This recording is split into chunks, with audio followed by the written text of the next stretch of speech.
The music was loud, the lights were bright, phones were up in the air, recording everything. My daughter Annika stood beside her groom on the wedding stage. She looked like a doll. Someone had dressed with care. Heavy jewelry, red flowers in her hair, hands painted with dark henna. But her eyes were not shining. They were wide, like a child lost in a crowd. Then I saw it. Seema, the groom's mother, pushed past the host and grabbed the microphone with one sharp hand. Not politely, and not like a guest, like the microphone belonged to her. She smiled at the crowd first.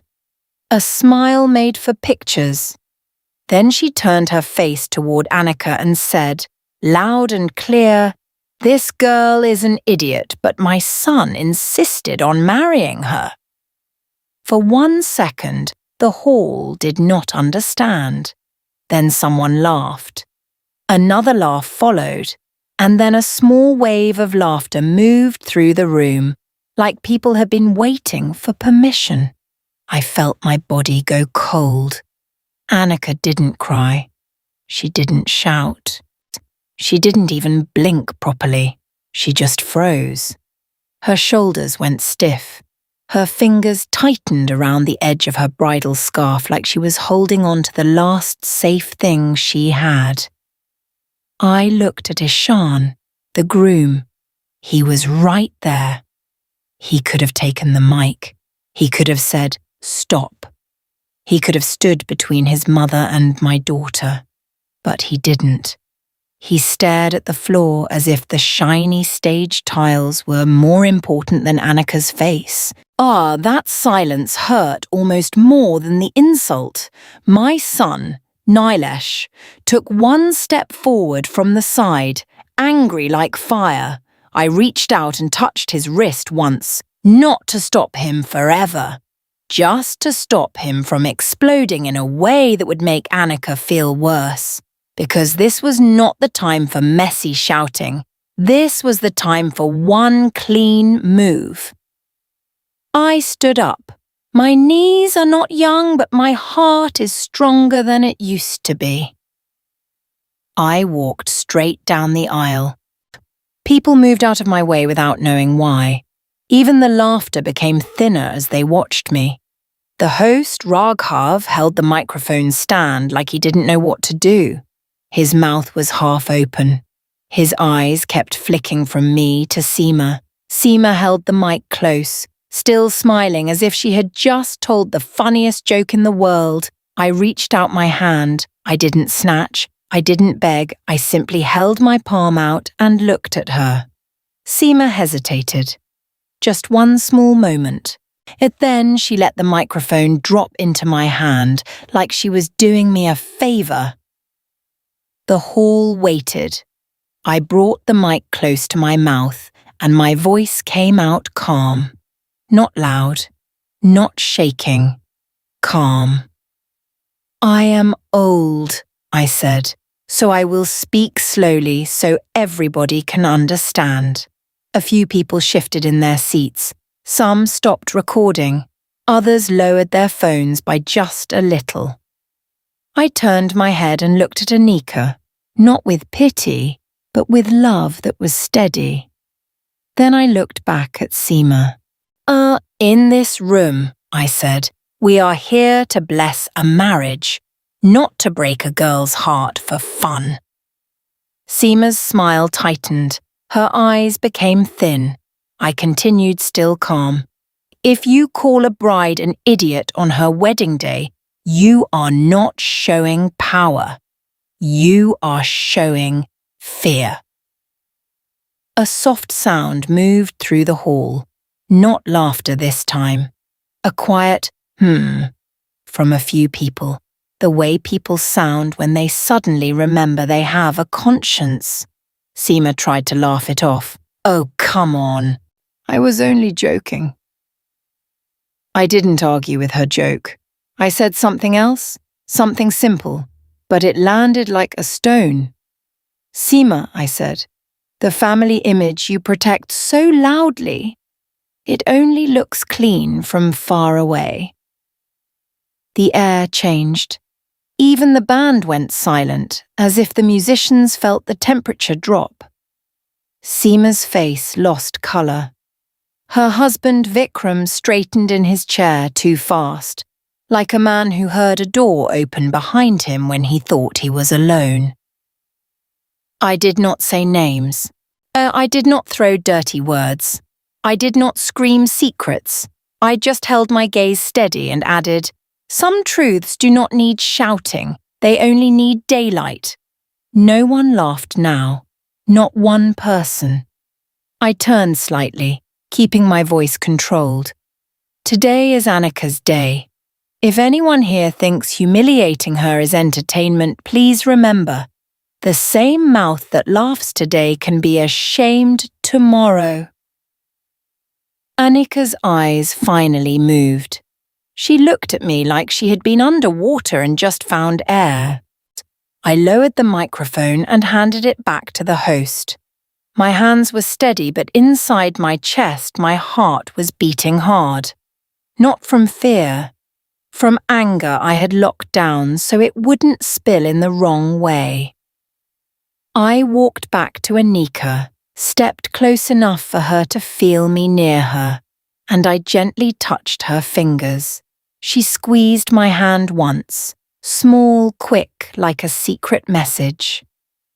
I leaned in and whispered so only she could hear, "Look at me. Breathe. You are not alone." She nodded slowly. Around us, the hall was still. People were watching Seema now, not Annika. Seema sat down, stiff like a statue, her perfect smile gone. And I stood beside my daughter, keeping my face calm because I knew one thing for sure. If they wanted to test how far I would go to protect her, they had chosen the wrong day. After I whispered to Annika to breathe, I kept my hand close to hers for a moment. Her fingers were cold, not because of the air conditioning, because shock can make the body feel like winter. I wanted to pull her off that stage right then. I wanted to cover her ears and take her somewhere quiet, but I didn't. Not yet. Because I knew something. This insult did not fall from the sky. It was building for weeks, like a storm that pretends to be small clouds at first. So let me take you back. Annika has been my daughter since the day I chose her with my whole heart. When she was little, people used to ask me, "Is she your real child?" I always answered, "She is real to me." I raised her in a small house where everything had to be planned. If rice finished, we waited. If school fees came, we saved. If life became hard, we prayed and worked. My son, Nilesh, grew up beside her. He was older, louder, and more stubborn. He protected Annika like a guard dog, even when they fought over small things like the TV remote or who should wash plates. Annika was the soft one. She would say sorry even when she did nothing wrong. She would share the last biscuit. She would hide her tears so I wouldn't worry. That softness was beautiful, but it also made me afraid, because the world has people who see softness and think, easy. When Annika finished school and started working, I felt proud. She didn't have a big job, but she was honest. She woke up early. She came home tired. She still helped me in the kitchen without complaining. Then Ishan came into her life. T looked respectful at first. He greeted me properly. He said, "Auntie, you have raised her well." He brought sweets the first time he visited. He spoke gently to Annika in my presence. Anika's eyes changed around him. She smiled more. She hummed while cooking. She started dressing up even for small outings. I told myself, maybe God is finally giving her peace. But Nilesh did not smile. The day Ishan left after his second visit, Nilesh said, "He talks nice, yes, but I watched his eyes. He checks the room like he is counting things." I told Nilesh not to judge too fast. Still, I kept that warning in my head. When Ishan's family came to meet us, that was when I truly began to feel the heat. Seema walked in first, dressed like she was going to a film shoot. Her bangles made loud sounds. Her perfume filled the room before her words did. She looked at Annika and smiled wide. Then she looked at me and smiled again, but it wasn't the same smile. And it was the kind of smile people use when they are being polite, but also looking down. She said, "Oh, how simple your home is, very humble." Her husband Vikram sat quietly and nodded like everything was normal. He smiled at the wall more than he smiled at us. Seema asked Annika many questions, but they were not the normal questions a future mother-in-law asks with love. She asked, "Do you know how to speak in front of guests?" she asked. "Or can you walk properly in heavy clothes?" she asked. "Can you control your emotions?" Annika kept saying, "Yes, Auntie," softly like she was taking an exam. Then Seema said something that sounded sweet, but felt sharp. "We are very respected people," she told us. "Our family image is important. We don't like drama." Nilesh almost laughed at that. I saw it on his face. I pressed my lips together to stop him. Because I understood what Seema really meant. She meant, "We will do what we want. And you will stay quiet." A few days after that meeting, my neighbour and friend, Auntie Shanta, came to my house with 2 cups of tea. Shanta is the kind of woman who notices everything. She notices who paid for new curtains. She notices who is fighting behind closed doors. She hears things without chasing them. She sat beside me and said very softly, "Leela, this Seema. She loves showing off. People like that don't like being questioned." I asked Shanta, "Do you know them?" Shanta shrugged. "I know of them. They talk a lot about respect. Sometimes people who talk the most about respect are hiding something." That line stayed in my head. As wedding talks continued, Seema started calling Annika more often, not to ask how she was feeling, to tell her what to do. "Wear this colour. Don't laugh too loudly. Stand straight. Speak less." At first, Annika thought it was care. She told me, "Oh, she is only guiding me." But I saw how Annika's shoulders dropped after those calls. I saw her smile become smaller. I also watched Ishan during those weeks. When Seema spoke, he became quiet. When Annika looked worried, he would say, "Ignore it. It will be fine." He kept choosing peace, even when peace was unfair. And one night, after another long call from Seema, I heard Annika whisper to herself in the kitchen, "Maybe I should try harder." That sentence hit me like a slap. Because a girl who is loved does not feel she must earn basic respect. That was when I knew something for sure. This wedding was not only about flowers and music, it was going to be a test. And I promised myself, standing in my small kitchen with warm steam rising from the pot, that if anyone tried to shame my daughter in public, I would not sit and watch. The days after Ishan's family first visited us were full of calls, lists and pressure. At first, it sounded normal. Wedding planning is always noisy. People talk about clothes, food, music, and guests. Everyone wants things to look perfect. But with Seema perfect did not mean love. It meant control. One afternoon, Annika came to me with her phone in her hand and her mouth slightly open like she had been holding her breath. "She sent another list," Annika said. "What list?" I asked. Annika turned the screen toward me. It was long. Too long. It had items like clothes, jewelry, or special gifts for relatives, and even things for the groom's side that I had never heard of. Some parts were written like requests. Other parts were written like orders. My eyes moved down the list, line after line, and I felt my stomach tighten. "This is a lot," I said gently. Annika nodded fast. She said it's tradition. That word again, tradition. People use that word like a shield. They hide behind it so nobody can question them. Nilesh walked in at that moment and saw the phone. He didn't even read everything. He only looked at Annika's face. "Did she say it nicely?" he asked. Annika shrugged. "She said if we don't do it, people will talk."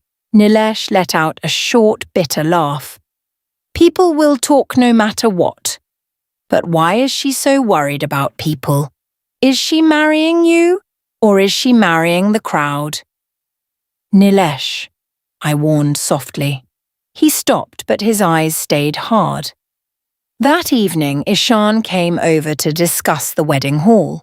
He smiled, greeted me, and said, "Auntie, please don't take stress. My mother gets excited. She talks too much. She doesn't mean harm." I looked at him for a long second. When someone hurts you and then says, "They didn't mean it," it doesn't heal the hurt. It only teaches the hurt to keep coming. Still, I kept my voice calm. "Ishan," I said, "Annika is not a project. She is a person." His smile flickered, just a little. Then he nodded. "Yes, Auntie, I understand." But he didn't say, "I will stop my mother." He didn't say, "She will not speak to Annika like that." He only said smooth words and moved on to hall decorations. After he left, Annika sat beside me on the sofa. Her hands were twisting her scarf again and again. "I don't want fights," she whispered. I held her hands still, gently. "Then we must stop the fight before it starts," I told her. "Not by begging, by setting rules." Annika looked down. "Rules?" "Yes," I said. "Respect is a rule." The next week, Seema invited us to go shopping with her for wedding clothes. I agreed because I wanted to see things with my own eyes. I wanted to understand what kind of woman she was when she was in her happy place, where she could show off. The store was bright and cold inside. The clothes were hung like shiny flags. Staff members followed Seema around like she was a queen. Seema picked outfits without looking at prices. She held up a heavy dress and said, "Hey, this is the level we maintain." Then she turned to Anika and said, "Stand straight. Smile properly. If you look dull, people will think you are ungrateful." Anika tried to smile. It came out small and shaky. I watched Seema's mouth. I watched her eyes. I watched how she spoke to Anika like Anika was a servant hired for the day. At one point, Anika softly pointed to a simpler outfit and said, "This one is nice too." Seema's face changed in 1 second. She laughed loudly and said, "Nice? This looks cheap. Don't embarrass us." A few staff members smiled politely. A woman near us looked over and quickly looked away. Annika's cheeks went red. She swallowed hard like she was trying to push her feelings down her throat. I stepped closer. This outfit is fine, I said, touching the fabric. It is clean. It is beautiful. Seema's eyes slid to me. Leela G, she said, using sweetness like sugar on poison. You are simple. That is your style. But our family... She tapped her chest lightly. We are known people. Known for what, I thought? For kindness or for noise? I didn't ask. Not there. On the way back home, Annika sat in the car very quiet. Then she suddenly said, I'm sorry. I turned to her. Sorry for what? For making things awkward, she whispered. If I had just agreed, Seema Auntie wouldn't have... I cut her off, not with anger, but with a firm voice. No, stop that. Annika blinked, surprised. You did nothing wrong, I said. You are allowed to have a choice. You are allowed to like what you like. Annika's eyes filled with tears, but she didn't let them fall. When we reached home, Auntie Shanta was waiting outside with her shawl wrapped tight. She pulled me a little aside and spoke quietly so Anika wouldn't hear. Leela, she said, I heard something today. My chest tightened. What? Shanta looked around once, then lowered her voice more. Oh, Seema is always shouting about image because she is scared. That family has problems they don't want public. What kind of problems? I asked. Shanta shook her head. Not my place to say details, but trust me, their pride is a cover. I didn't ask more, not because I wasn't curious, but because I didn't want gossip. I wanted facts. That night, after Anika fell asleep, I opened my old notebook. I wrote down dates. I wrote down what Seema said. I wrote down the lists she sent. I wrote down how Ishan stayed quiet. Not to attack anyone for fun. I wrote it because I could feel the truth moving under the surface like a fish in dark water. And I promised myself one more thing. From this day, I would not walk into this marriage blind. I would watch carefully, step by step, until I understood exactly what kind of home my daughter was being asked to enter. The first time Seema tried to shame us in front of others, it was not at the wedding. It was at the small family gathering before the wedding, when everyone was supposed to smile, eat sweets, and pretend we were one happy group. The hall was smaller than the wedding hall, but it was still crowded. Lights were warm, plates clinked. Women sat in rows, showing their bangles and talking loudly. Men stood in circles, laughing and checking their phones. Anika sat beside me. She wore a simple outfit with fresh flowers pinned in her hair. Her hands were half covered with henna, not fully dark yet. She looked pretty and soft, like she was trying to be invisible and perfect at the same time. Seema entered like she owned the place. She greeted people with big smiles and loud laughs. She held Anika's face for a second like a doll, turned her toward a few guests and said, "Look at her. Such an obedient girl. She listens well." Some women smiled, a few nodded, but I heard the hidden meaning. Not, she is loved. She is trained. Then Seema's eyes moved to me. She looked me up and down, slowly. Not like a kind person looks, like a person checking a cheap item before buying.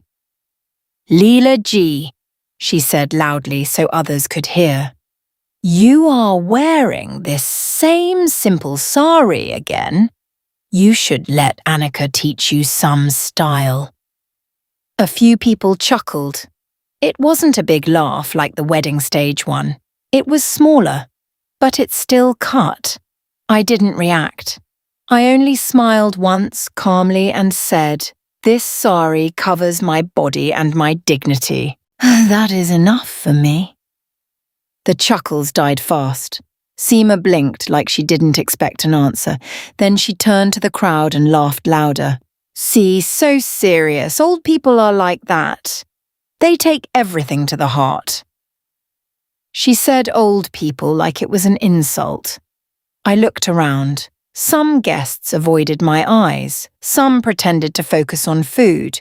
A few women looked uncomfortable, but they stayed quiet. Because quiet is easy.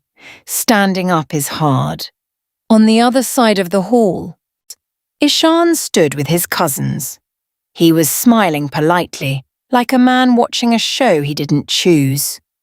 When his eyes met mine, he looked away fast.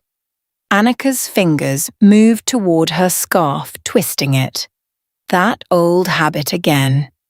Her shoulders sank just a little.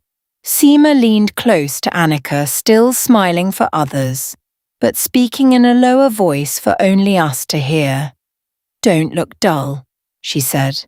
Smile more. If you look sad, people will blame us. They will think my son didn't choose well. Annika forced a smile. It was small and weak. My chest tightened. Before I could speak, Seema clapped her hands and announced, Okay, we will do photos now. The bride with our family first. Our family, not both families. She pulled Anika away from me by her elbow. Not hard, but firm, like she was moving a thing. Nilesh saw it and his jaw tightened. He started walking forward. I lifted one hand low and stopped him with a look. Because I was watching something else. Seema was not only rude, she was careful.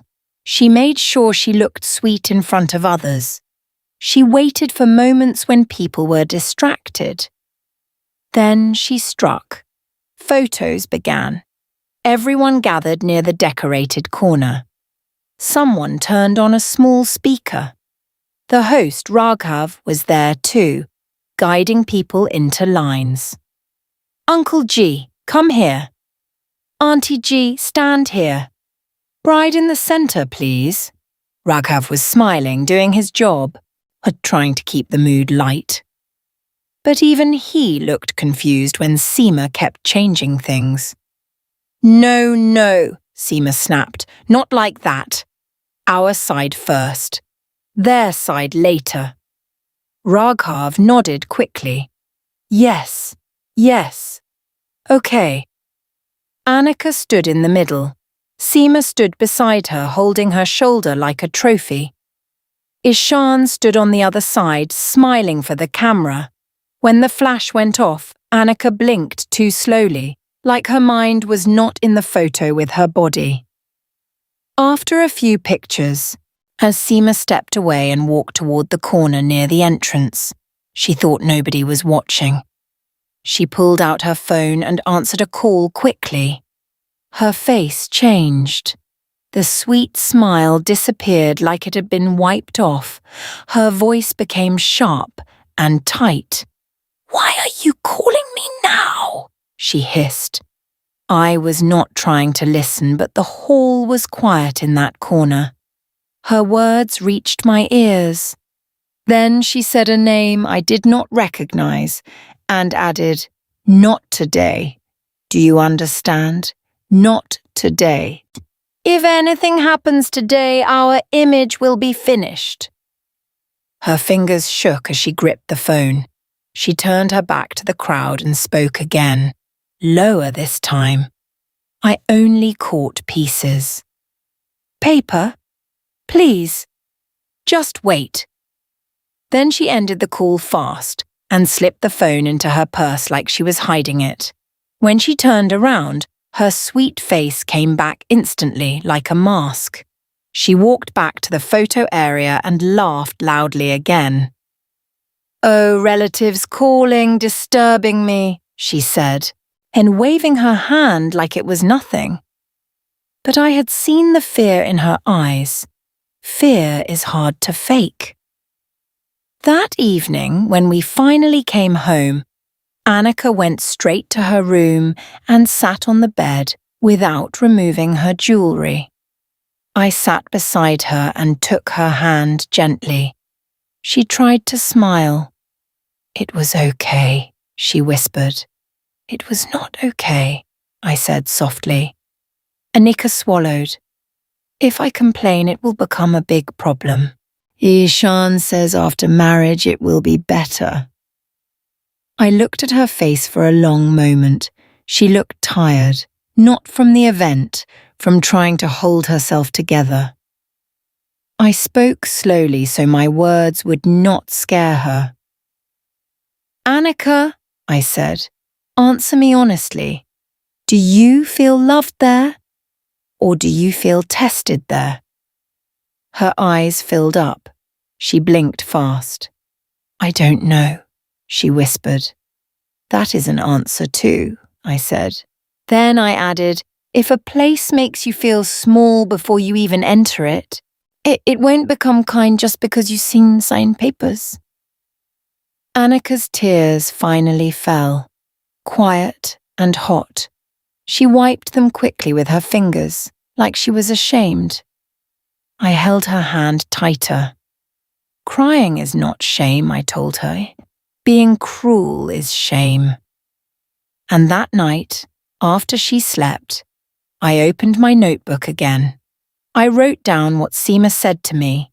I wrote down what she said to Annika. I wrote down the phone call words I heard. Not because I wanted a fight, because I could feel it now, very clearly. This family was guarding something, and they were using pride like a wall to keep people from looking too close.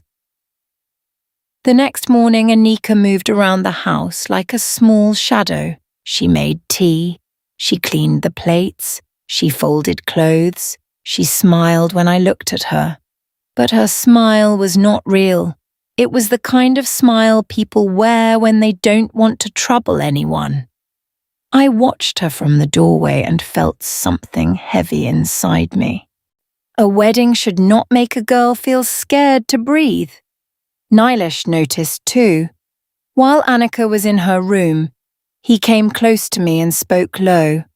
"Ma," he said, "I don't like this." "I know," I answered. "She keeps saying, 'Image, image, image,'" he said. "But did you hear what Seema said on that phone call? If anything happens, our image will be finished. What does that even mean?" I didn't answer him fast, because I didn't know the full meaning yet. But I knew this. People who have nothing to hide don't talk like that.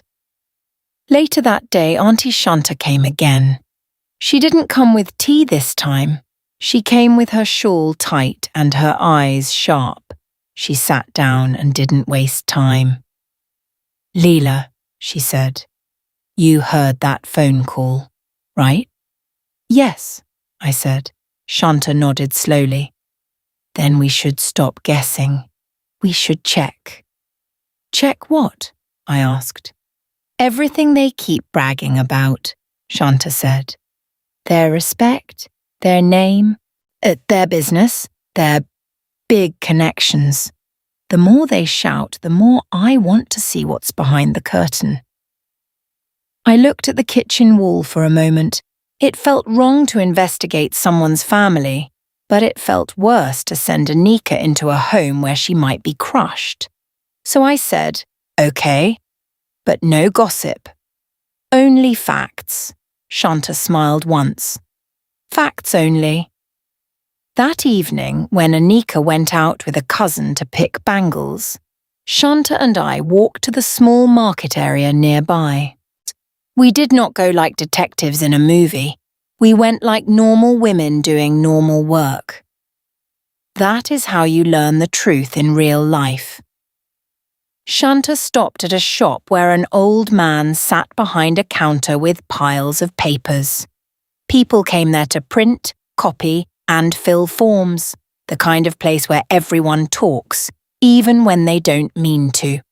Shanta greeted him warmly. "Uncle G, How is your knee now?" The man smiled. "Still bad, but I am alive." Shanta laughed and then, like it was nothing, he asked, "Do you know Vikram?" She said it softly, like asking about a neighbour. The man's smile thinned. He didn't say no. He didn't say yes, he said, "Which Vikram?" Shanta replied, "The one who acts very important." The man gave a small sound in his throat, not a laugh, more like a cough. "Important?" he repeated. "Han?" "He likes to look important." My heart beat once hard. Shanta continued, gentle as sugar. "Their family is respected, nah?" The man leaned closer, lowering his voice. Diddy, respected people don't run around telling everyone they are respected."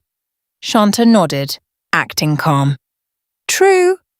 Then she asked a simple question. "He has a big business, right?" The man looked at Shanta for 2 long seconds.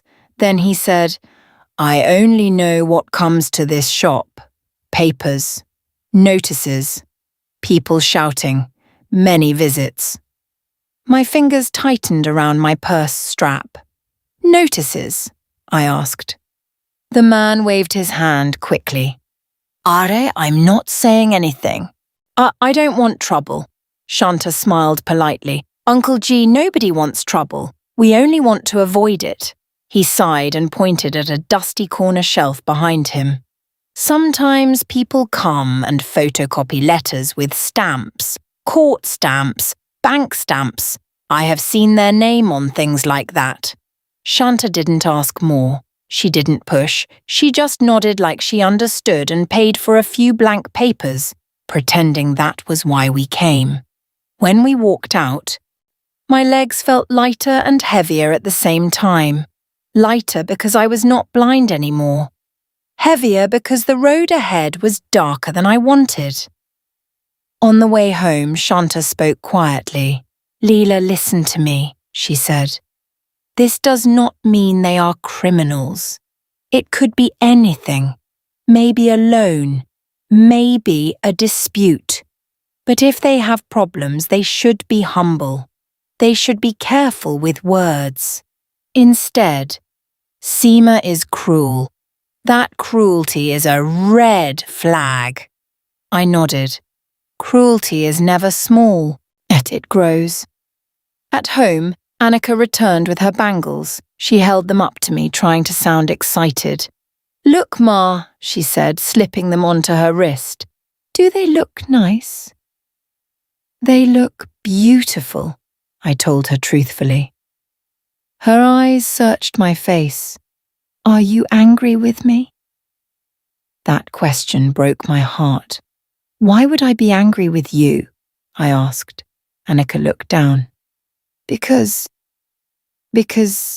Seema Auntie keeps saying I'm too quiet, too slow, not smart enough. Maybe I really... "Stop," I said, firm. She froze like I had raised my hand, but I hadn't. I only raised my voice a little. "You will not speak about yourself like that in this house," I told her. "Not ever." Annika's lips trembled. I softened my tone. "You are not weak. You are just kind. But kindness is not for people who enjoy stepping on it." Annika whispered, "Ishan says it will change after marriage." I looked at her carefully. "Did he say he will change it?" She didn't answer. That silence was the answer. Later that night, when everyone slept, I opened my notebook again and wrote, "Seema humiliates in public. Ishan stays quiet. Image will be finished, phone call. Vikram's name on stamped papers."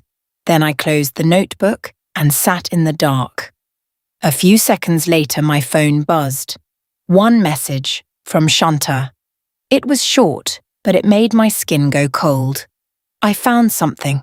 Tomorrow morning, come alone."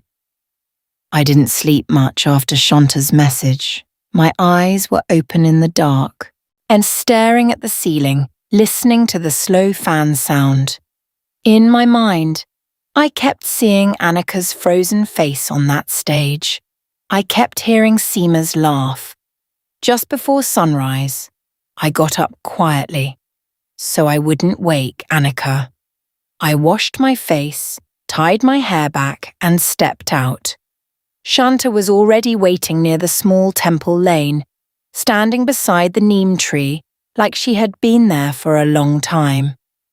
Her shawl was wrapped tight, even though the morning wasn't that cold. She didn't greet me with jokes today. She only said, "Come, walk with me." We walked slowly, away from houses, away from ears. Then Shanta took a folded paper from inside her bag. It wasn't a love letter. It wasn't a photo. It looked official with stamps and typed lines. I didn't touch it at first. I just looked. Shanta spoke in a careful voice. "I got this from someone I trust. It's not gossip, Leela, it's paper." "What is it?" I asked. Shanta didn't answer like a dramatic person. She answered like a woman cutting vegetables. "Vikram," she said, "has money problems. Big ones. Their big business is not as strong as they pretend. And Seema is scared. That's why she keeps shouting about image. If people with real power find out they are struggling, they will lose respect." My throat went dry. I finally took the paper and read what I could. Some words were hard, but the meaning was clear. Payments, overdue, warnings.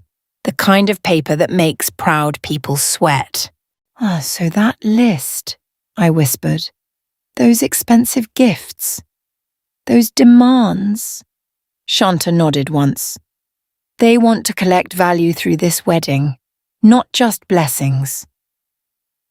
A hot anger rose in my chest, but I pushed it down. Anger can make you careless. I could not afford carelessness. I folded the paper back and gave it to Shanta. "Keep it safe," I said. Shanta held my arm. "Leela promised me something." "What?" "Don't do anything loud today," she said. "Not yet, because if Seema is cornered, she will bite harder." I looked at Shanta's face. "I won't start a fight," I said, "but I won't let Annika be broken either." Shanta's eyes softened. "That's why I called you. I know your heart. I also know your mind." When I returned home, Annika was in the kitchen trying to make tea. Her hands were steady, but her eyes had shadows under them. "You woke early," she said. "I couldn't sleep," I told her. She tried to smile. Me too." I watched her for a moment and decided to ask one simple thing. "Annika, has Ishan ever spoken to you about money?" She blinked fast. "Money?" "Yes," I said gently. "About costs, loans, pressure." Annika looked away. "He said his father worries too much," she whispered. "He said after the wedding everything will settle." Those words again. After the wedding. Like the wedding was a magic lock that would fix every problem. Nilesh came in and saw our faces. "What's going on?" he asked. "Nothing," I said quickly before Annika could panic. "Just wedding stress." Nilesh didn't believe me, but he didn't push. He only said, "I'll be close today." By afternoon, the house became a moving machine. Relatives arrived. Someone spilled milk. Someone forgot a pin. Someone shouted for the makeup kit. Bangles clinked. Phones rang. It was chaos wearing bright colours. Seema's calls started early too. She called Annika twice and spoke like a commander. "Be ready on time. Don't look tired. Don't talk too much. Don't go near your brother. He looks angry. If you cry, I will not tolerate it." Annika held the phone away from her ear as if the words were heat.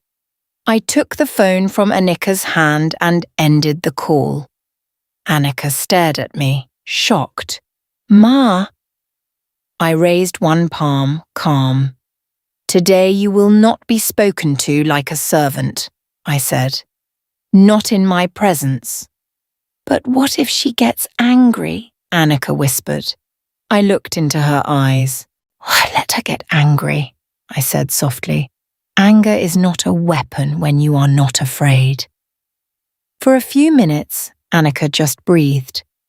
Her shoulders dropped slightly like someone loosened a tight knot. Later, when we reached the wedding hall, I noticed small things quickly. Seema's family had arranged their side like a display.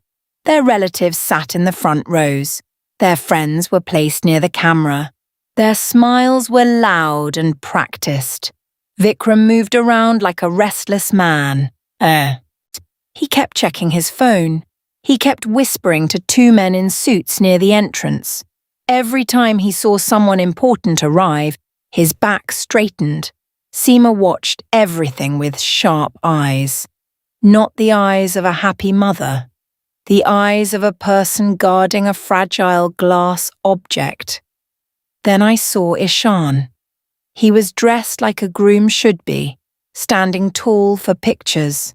But his face wasn't fully present. His jaw was tight. His smile came late, like he was borrowing it. When his eyes met mine, he didn't look away this time. He looked worried. He walked toward me slowly, not too close because people were watching. His voice was low. "Auntie," he said, "please. Today, no drama." That sentence made my heart hard. No drama. As if Annika being insulted would be drama, but Seema insulting her would be fun. I kept my voice calm. "Then tell your mother to behave," I said. He swallowed. "She will. She is just stressed." I didn't argue with him there. I only said, stress doesn't give permission to be cruel."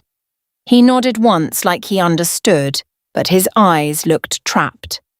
Raghav, the host, came to greet us with a professional smile. "Welcome, welcome," he said. "Everything will go smoothly. Don't worry." I looked at the microphone in his hand and made a quiet note in my mind.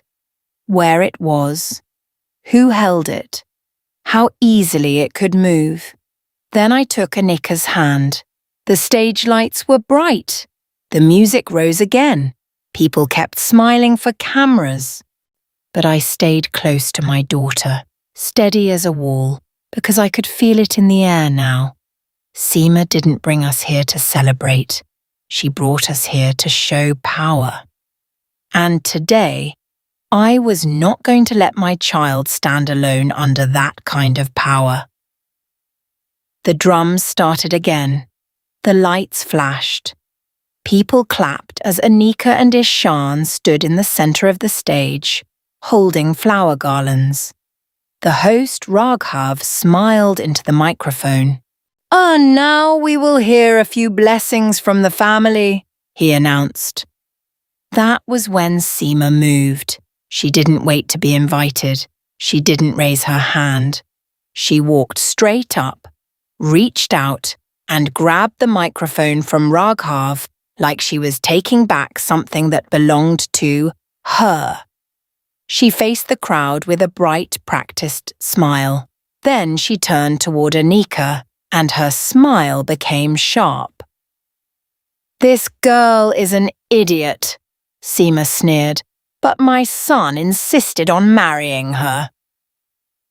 For 1 second, the room went quiet. Then someone laughed. A few more people laughed too, the way people laugh when they want to fit in. The laughter rolled like a dirty wave. Annika froze exactly the way I knew she would. Her face went blank. Her shoulders locked. Her eyes looked far away, like she left her own body just to survive the moment. And Ishan. I watched him.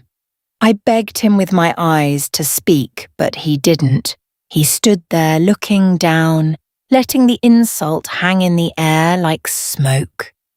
I felt something hot rise inside me, but I did not let it burn out of control. I stood up. I walked forward. The laughter started to slow as people noticed I wasn't smiling. Even the camera lights felt less bright. Seema saw me coming and lifted her chin like she was ready for a fight. I reached the stage steps, climbed up, and held my hand out. Seema hugged the microphone to her chest. "What?" she snapped. I didn't snap back. I kept my voice quiet but strong. Give it." She hesitated. Raghav looked nervous, like a man watching a glass fall in slow motion. Finally, Seema shoved the microphone into my hand. I turned to the crowd and the hall fell silent, not because I demanded it, but because something in my face told them this was not entertainment anymore.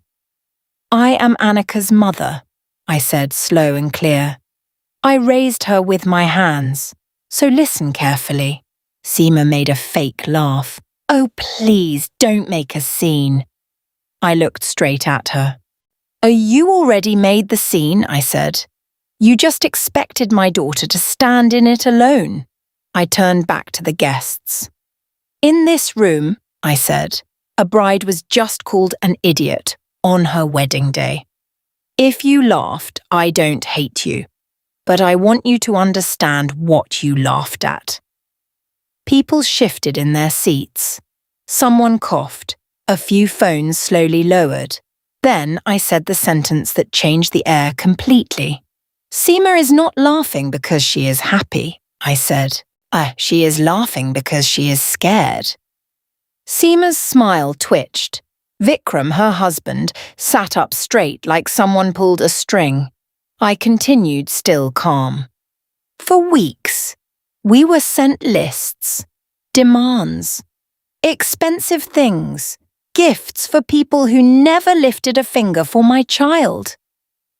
Seema's eyes widened. "Stop talking nonsense." I didn't raise my voice. I didn't need to. I reached into my handbag and pulled out a plain brown envelope. The hall made a small sound all at once, like a single breath. I held the envelope up, not like a weapon, but like a mirror. "These are papers," I said. "Not gossip, not rumours, papers." Seema stepped forward. "Don't you dare!" I turned slightly so she couldn't grab it easily. "These papers show what your perfect image has been hiding," I said to the crowd. "Warnings, overdue payments, trouble with money." Some people gasped softly.